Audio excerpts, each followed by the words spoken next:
All right, here we go. Set number 2 on Bakarov. Insidious Gaming as the blue team starting to the south.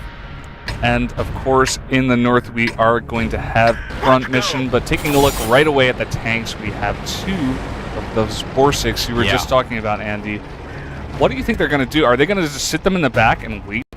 So the thing with the Borsig is that, okay, it has incredible damage. It's a great sniping tank, and unlike most tank destroyers, it can actually also move its top turret. The only thing about this tank, though, is it's not tanky at all. I mean, it goes down in like maybe 3 shots from any kind of a decently firepowered tank here. But if you can keep those tanks alive, the playstyle with the Borsig is very similar to the AMX-50 in a sense where, you know, if you're going with an AMX-50, you like to keep those AMX-50s in the back, and you kind of like to use them as, oh, but Ripper already taken damage right there. But anyway, going back to the Borsig and the AMX-50s and Borsigs, you like to keep them in the back as snipers, and just kind of like, I don't know if you play any other games, but they're just kind of like the 80 carries of tanks.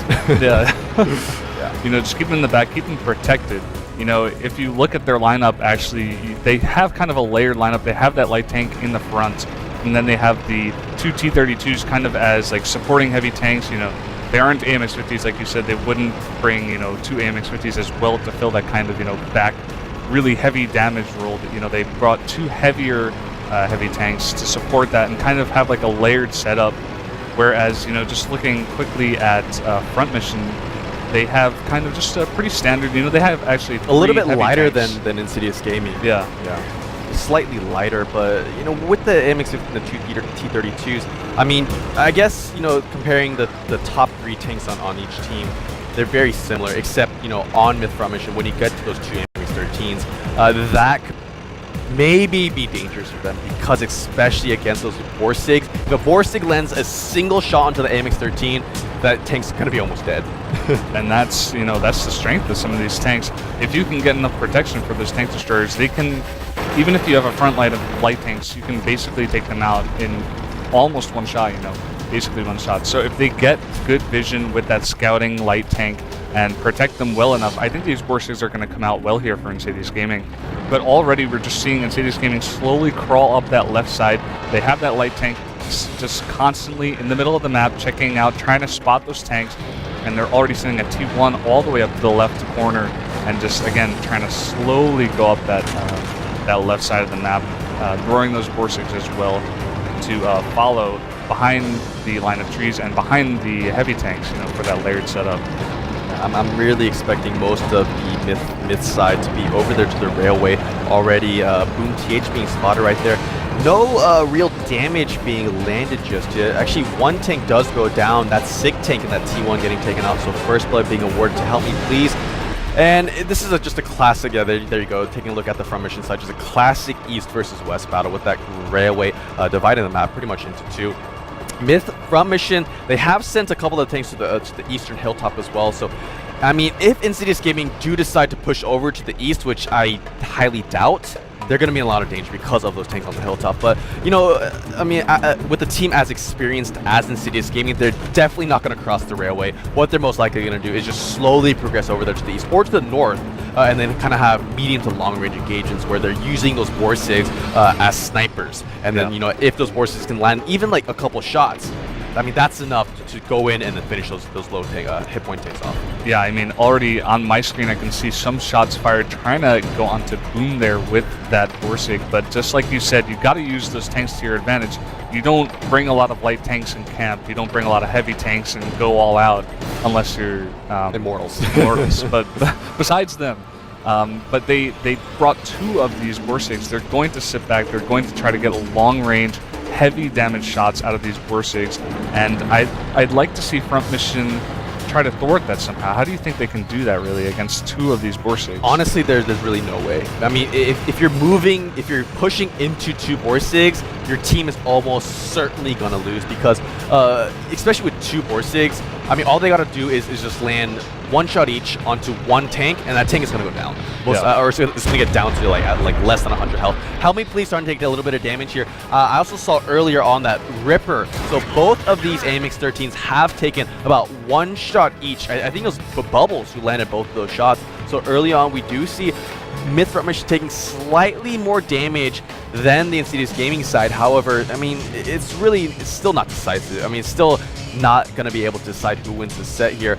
I still have to give the advantage to Insidious Gaming because of those forcings and because, you know, there's really nothing that that MiTH.Front Mission can do to unless they can kind of I guess surround and corner those forcings and get them alone away from the T32s and away from that AMX-13.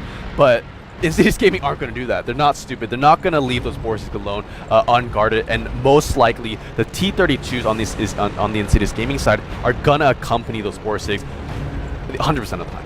Yeah, I mean that they're there for protection.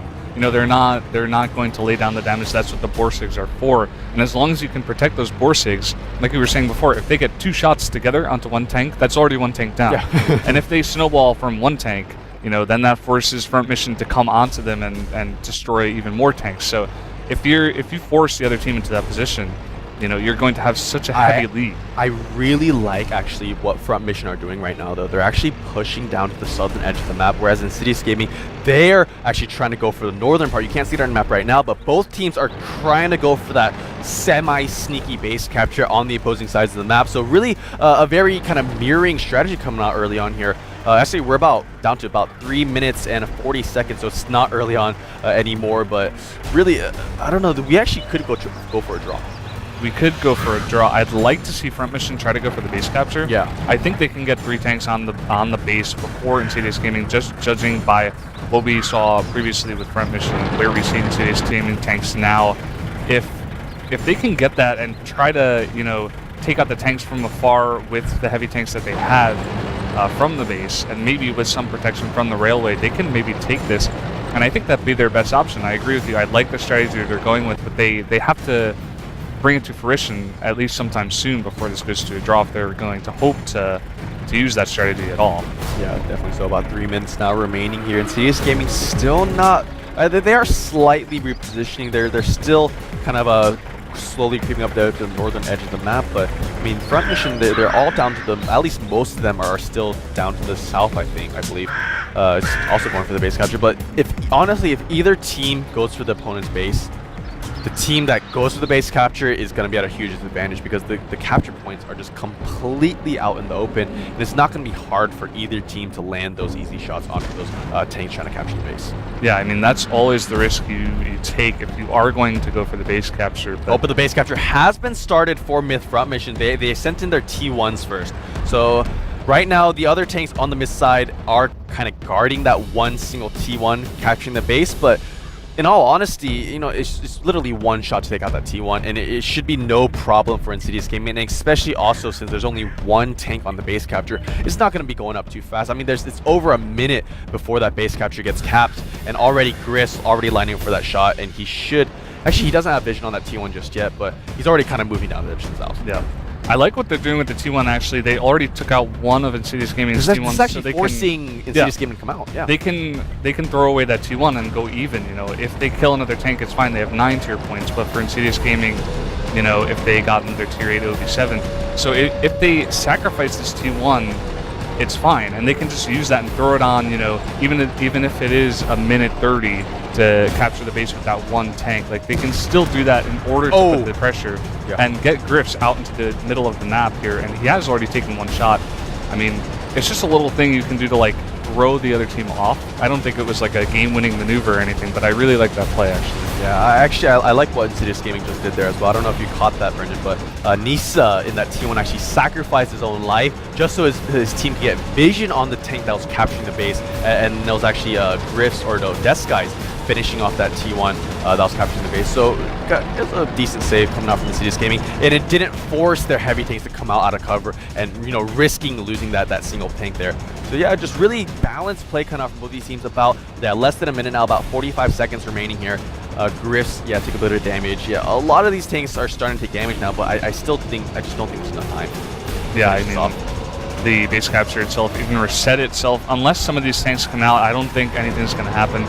We have some action in the north. I think that's a light tank out of Front Mission going pretty far out. He is pretty close to elite. maybe trying to get that vision onto the tank and maybe get some shots from his own heavy tanks. But he has to be careful here. Oh, this is so risky here. Ripper is way out there in the open, but he is trying to make his way back. There's only about 10 seconds remaining now, so this is most likely going to... Oh, actually, no! Insidious Gaming lost Bubbles. Insidious Gaming actually lost a tier 8 now, and they're down 9 tier points, so this set is going to finish, and our winner